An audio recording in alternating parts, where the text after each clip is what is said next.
Oke, selamat pagi teman-temanku semuanya dimanapun Anda berada. Assalamualaikum warahmatullahi wabarakatuh. Puji syukur kehadirat Allah Subhanahu wa Ta'ala, kita haturkan dengan ucapan Alhamdulillahirabbil alamin. Selanjutnya sholawat serta salam semoga selalu tercurah kehadirat junjungan kita, panutan kita, kanjeng Nabi Agung Muhammad SAW, yang selalu kita nantikan syafaatnya, pertolongannya fitini wal akhirah. Allahumma amin. Oke teman-teman, pagi hari ini saya mengajak Anda untuk melihat pohon durian yang terkena penyakit ya teman-teman. Nah, bisa lihat di sana. Ini mari kita cek kenapa ya. Ini adalah punya teman saya atau tetangga saya ya teman-teman. Jenisnya bawor. Mari kita lihat teman-teman. Oke teman-teman, kita sekarang sudah berada di dekat pohonnya ya, macam ini nih. Ini pohonnya kelihatan kena penyakit. Ternampak pada daunnya ini adalah kuning seperti ini. Maka kita bisa cek di pohonnya ya, mungkin terkena. Nah, kebetulan memang kelihatan di sini. Ini terkena penggerek batang ya, atau ulat yang ada di dalam batang ini. Jadi ulat ini akan memakan kayu ya, daripada pohon durian ini, sehingga akan menjadi seperti ini. Daunnya kuning-kuning. Ini sudah diobati, tetapi entah ini akan sembuh apa tidak ya. Ternampak di sini, ini kelihatan pada turbus-turbus. Nah, terlambat ini mengobatinya. Kadang-kadang kita memang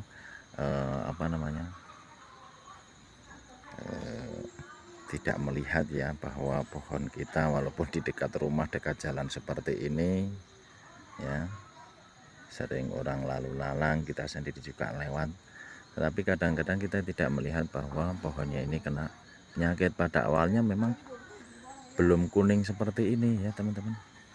Dimana kalau sudah menjalar sampai batang, pasti dia akan mengakibatkan seperti ini, daunnya kuning. Ini bahkan akan mengalami kegogrokan ya teman-teman. Ini daunnya akan gogrok dan lama-kelamaan akan mati. Tapi kalau segera diobati, mudah-mudahan bisa sembuh. Toh kalau misalkan tidak sembuh, solusinya adalah ini, dipotong di sini. Karena ini penyakitnya di sini, lubangnya kelihatan sudah ditempel pakai tanah ya. Tapi sudah dikasih obat nih kalau ini. Kalau yang di sebelah sana, nah macam ini kelihatan subur sekali. Tapi memang faktor pengontrolan ini harus selalu dilakukan ya teman-teman. Harus selalu dikontrol. Entah itu tentang penyakitnya, apakah itu tentang nutrisi untuk pohon itu sendiri. Ya, jadi kalau misalkan kurang nutrisi, tentunya akan dilakukan pemupukan ya teman-teman. Atau kalau misalkan terkena penyakit, sebelum menjalar harus kita obati sebelum penyakit itu parah. Karena kalau sudah parah, tentunya akan mengakibatkan pohon itu akan mati teman-teman. Ini nampaknya bagus sekali kalau yang ini teman-teman. Jenisnya juga bawor maksudnya. Kita lihat yang sebelahnya lagi. Ya, adalah musangking ya teman-teman. Tapi karena diletakkan dekat dengan pohon singkong macam ini, jadinya seperti ini. Kurang adanya sinar matahari. Jadinya seperti ini teman-teman. Harusnya ini tidak ada pohon singkong seperti ini. Ini pohon singkong di sini.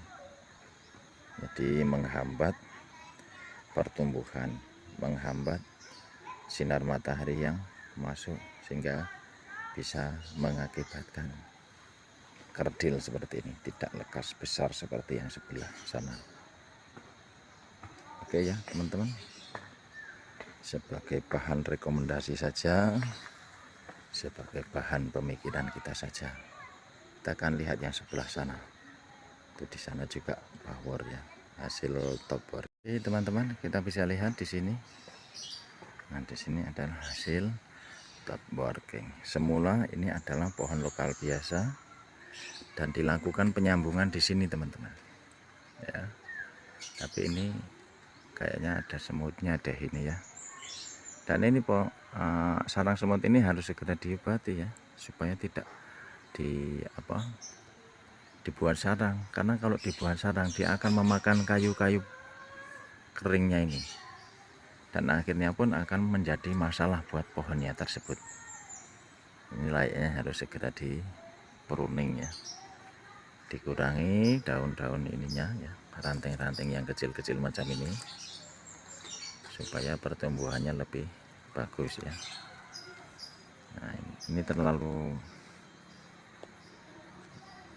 banyak ini ranting-ranting kecilnya ini, karena ini akan menghambat masuknya sinar matahari ke daerah sini ya, otomatis kan terhalang oleh dedaunan ini teman-teman. Oke teman-teman, kita lihat lagi yang lainnya.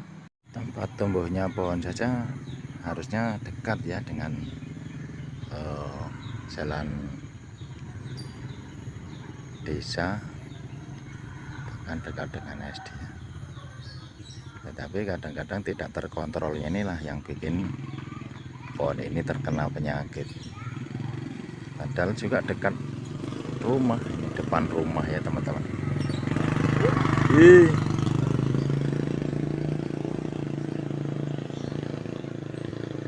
Ini faktor tidak pernah dikontrol atau jarang dikontrol, jadinya seperti ini teman-teman.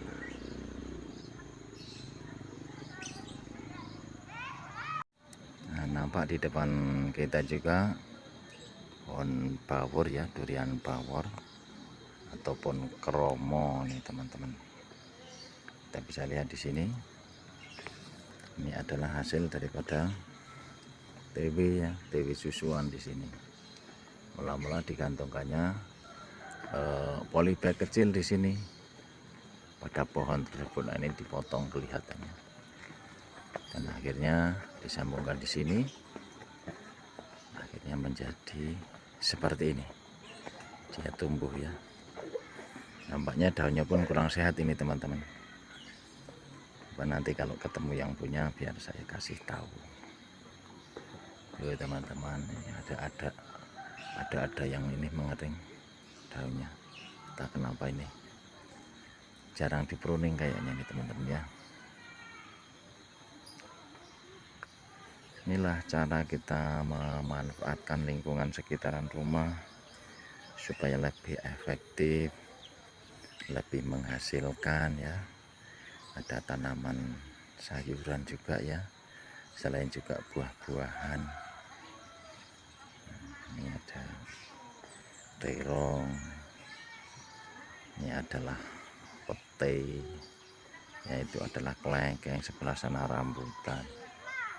Tapi akan lebih efektif kalau misalkan kita nanam itu jaraknya diatur gitu ya teman-teman, supaya tidak mengganggu satu dengan yang lainnya. Tuh pohon durian pun kelihatannya seperti itu kan, yaitu karena kena penyakit. Tuh teman-teman. Oke, buat teman-teman semuanya, ini kelihatan di sini adalah musangking ya teman-teman. Letaknya pun dekat dengan rumah, dekat dengan jalan. Tapi kalau ini agak mending ya, ini selalu terkontrol, walaupun cuma satu pohon tetapi daunnya pun nampak rimbun seperti ini teman-teman. Ini dekat jalan, bahkan dekat SD ya. Nah, dekat SD, dekat sekolah. Maka yang perlu kita ingat dan perlu kita catat adalah controlling ya. Tiap saat kita kontrol supaya kita tahu bahwa pohon ini, pohon durian kita atau tanaman kita ini terkena penyakit apa tidak, kurang nutrisi apa tidak, kurang sinar matahari apa tidak. Nah, ini yang perlu kita catat dan perlu kita perhatikan.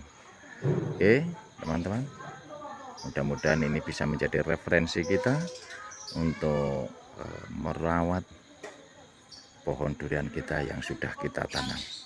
supaya terhindar dari penyakit. Itu saja dulu dari saya.